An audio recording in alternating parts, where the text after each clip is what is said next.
The US remains on edge. The US remains on edge Tuesday after a seventh day of protests across the country. لاحظ مصطلح on edge يبقى متوتر. remains on edge يبقى في حالة توتر. فالولايات المتحدة تبقى في حالة توتر يوم الثلاثاء Tuesday after a seventh day of protests across the country against the death of an African American man. طبعا هذه الاحتجاجات التي حدثت بسبب موت شاب أسود أمريكي in the custody في أثناء الحجز أو الاحتجاز of a white policeman أثناء الاحتجاز من قبل شرطي أبيض. An official finding of homicide.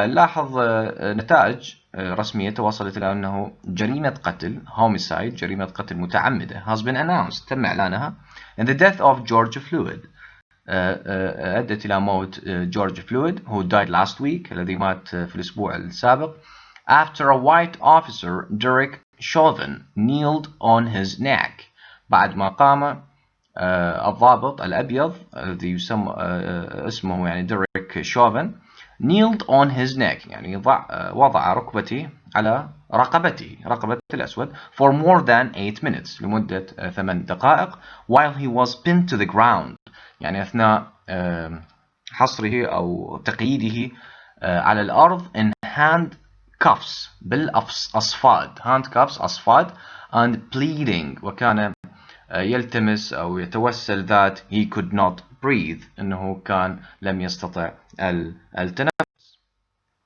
The الحادث incident captured on video تم تصويره بالفيديو has sparked demonstrations.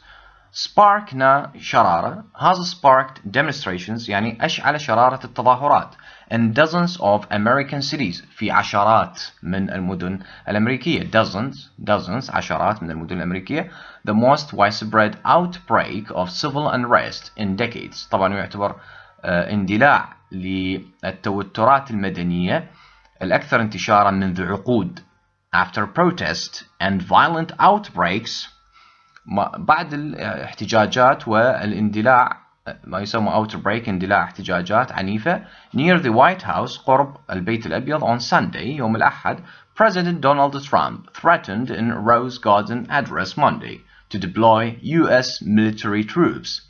طبعا بسبب اندلاع احتجاجات قرب البيت الأبيض الرئيس الأمريكي دونالد ترامب هدد أنه سينشر الجند الحشود العسكرية deploy يعني ينشر US military troops الحشود العسكرية to cities في المدن to stop any further violent protest لإيقاف أي احتجاجات عنيفة أخرى. Federal authorities fired rubber bullets.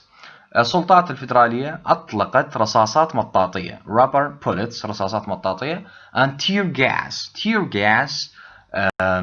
غاز مسيل للدموع to disperse peaceful protesters لتفريق المحتجين السلميين disperse يعني تفريق peaceful protesters يعني محتجين سلميين outside the White House خارج البيت الأبيض during Trump's remarks خلال كلمة ترامب clearing the way for him لفسح الطريق إلى الرئيس to walk to a nearby church حتى يستطيع من المشي إلى كنيسة قريبة and pose for photographs with a Bible in hand حتى يعني أخذ صور فوتوغرافية وكان بيده الإنجيل that drew condemnation وهذا سبب condemnation from House Speaker Nancy Pelosi.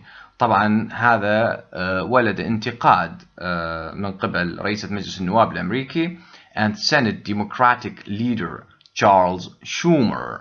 فهذا اللي سبب طبعا ال condemnation ليس يعني من قبل رئيس مجلس النواب الأمريكي وأيضا قائد ديمقراطي سيناتور Charles Schumer. Thank you so much for watching.